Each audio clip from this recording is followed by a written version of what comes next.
नमस्कार मित्रमैत्रिणींनो, आपल्या आजच्या सुंदर कथेचं नाव आहे त्याचे आभाळ वेगळे.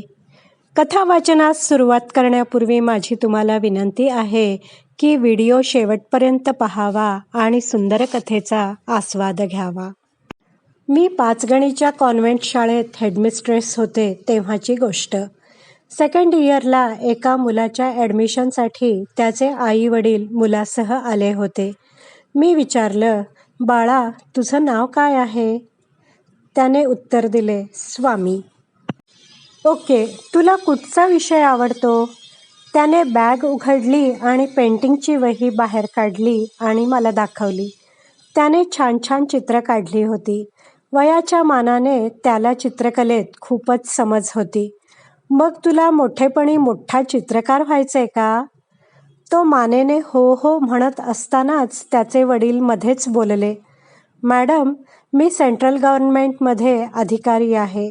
सर्व परीक्षा पास होऊन स्वामी पण तेच करेल. 12वी नंतर तो दिल्लीला जाईल पुढील शिक्षणासाठी. पण त्याची आवड? ते फक्त हॉबी हो. Painting will be only hobby, no career.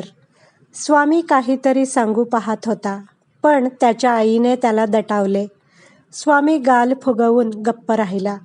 स्वामी आमच्या शाळेत येऊ लागला. शाळेत येताना तो रोज माझ्यासाठी एखादं फूल आणू लागला. माझ्या हातात फूल देताना गुड मॉर्निंग मॅडम असं म्हणू लागला. एखादा दिवस तो गैरहजर असला तर मलाच चुकल्यासारखं वाटू लागलं. त्याची वर्गातील प्रगती मी पाहत होते. तशी सर्वच विषयात त्याला गती होती, पण तो खूपच चिकित्सक होता. त्याला नेहमी अनेक प्रश्न पडत. रंगीबेरंगी फुलपाखरे पाहून तो वेडा होई. त्यांच्या मागे मागे फिरे. निसर्गात होणारे बदल त्याला आश्चर्यचकित करत असत. आमच्या शाळेजवळ जांभळीचं झाड होतं. वसंतात त्याला हिरवी पालवी आली, मग पाने जून झाली. त्यातीलच एक पान तो मला आणून दाखवी आणि पानांच्या रंगात असा बदल कसा होतो हे विचारी. हे वनस्पती ज्ञान मला नसल्याने मी त्याला बायोलॉजीच्या शिक्षकांकडे पाठवी. ते शिक्षक त्याला समजावत, पण त्याचे समाधान होत नसे. तो एक वर्ग पास करत चालला होता. त्याच्या वर्गासाठी शाळेत नवीन चित्रकला शिक्षक आले. ते चित्रकलेचा कोर्स करून आमच्या शाळेत आले. एक दिवस मी माझ्या रूममध्ये काही काम करत असताना अचानक स्वामी माझ्याकडे आला. तो रागाने मला म्हणाला, मॅडम, मी हे निसर्गचित्र खूप मेहनतीने काढले, तर टीचरनी त्याला 0 मार्क्स दिले. मी त्याने काढलेले चित्र हातात घेतले. खरोखर पाचगणीला रोज संध्याकाळी दिसणारे आभाळ त्याने काढले होते. मलूल झालेला, मावळतीला झुकलेला सूर्य दिसत होता. त्याची प्रभा आजूबाजूला पसरली होती. या चित्राला टीचरनी का 0 मार्क दिले तेच मला समजेना. मी टीचरना बोलावून घेतलं. टीचर माझ्या रूममध्ये आले. टीचर, हा स्वामी म्हणतो माझ्या चित्राला 0 मार्क्स दिले का? मॅडम, मी या वर्गाला आभाळाचं चित्र काढायला सांगितलं होतं. बाकी सर्व मुलांनी आभाळ निळे काढले, पण या स्वामीने हे असे पिवळे नारंगी आभाळ काढले. म्हणून. का? आभाळ निळेच का? बघा ना मॅडम, झाडांची चित्रे काढायची तर आपण हिरवीच पानं दाखवतो, पण या स्वामीने त्या दिवशी तांबूस लाल पाने दाखवली. आज निळे आभाळ काढायचे सोडून पिवळे नारंगी आभाळ दाखवले. बाकी मुलांनी? सर, बाकी मुले आणि हा स्वामी यात हा फरक आहे. बाकी मुलांना हिरवीच पाने दिसतात, पण स्वामीला पानाची लाल चुटूक पालवीही दिसते. बाकी मुलांना निळे आभाळ दिसते. पण सर, संध्याकाळी तुम्ही शाळेतून घरी जाताना आभाळ पाहिलंय काय? ते या चित्रात स्वामींनी काढलंय तसंच नारंगी पिवळं असतं. पण मॅडम, पुस्तकात म्हटलं. हा फरक आहे सर, स्वामी आणि इतर मुलात. त्याचे आभाळ इतरांपेक्षा वेगळं आहे. एखादा मुलगा वेगळा विचार करणारा असतो. एखादाच असतो. तो कदाचित आर्किमिडीस होतो, आईन्स्टाईन होतो. सर आणि स्वामी गेले.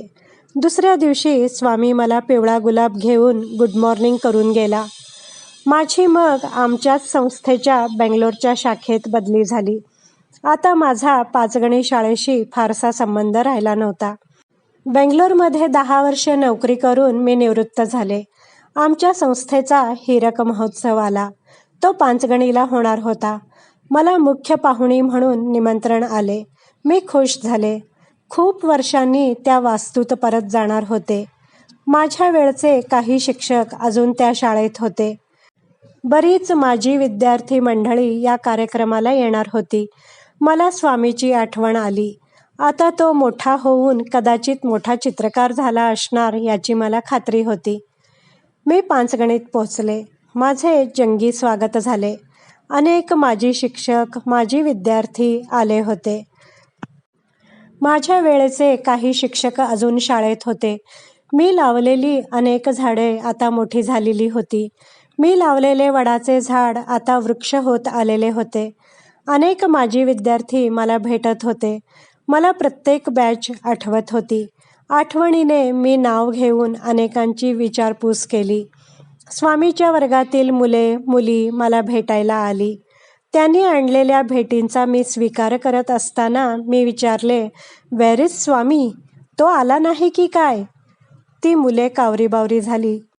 त्यातील अनुष्का हळूच म्हणाली, "madam, Swami is no more." "What? काय झालं स्वामीला?" "मॅडम, त्याच्या पालकांनी त्याला पुढील शिक्षणासाठी दिल्लीला पाठवलं, UPSCसाठी. त्यात तो 3 वेळा फेल झाला आणि मग त्याने स्वतःला संपवलं." माझ्या डोळ्यांतून अश्रुधारा वाहू लागल्या. लाल गुलाबी पानं काढणारा, पिवळं नारंगी आभाळ काढणारा स्वामी कुणालाच कळला नाही, अगदी त्याच्या जन्मदात्यांना पण नाही. ओ हो स्वामी, तुझं आभाळच वेगळं. मित्रमैत्रिणींनो, आशा करते तुम्हाला ही हृदयस्पर्शी कथा नक्कीच आवडली असेल. या सुंदर कथेचं सर्व श्रेय लेखकालाच आहे. कथा आवडली असल्यास व्हिडिओला लाईक करा, शेअर करा, कमेंट करा. माझ्या चॅनलला सबस्क्राईब करायला विसरू नका. व्हिडिओ पाहिल्याबद्दल धन्यवाद.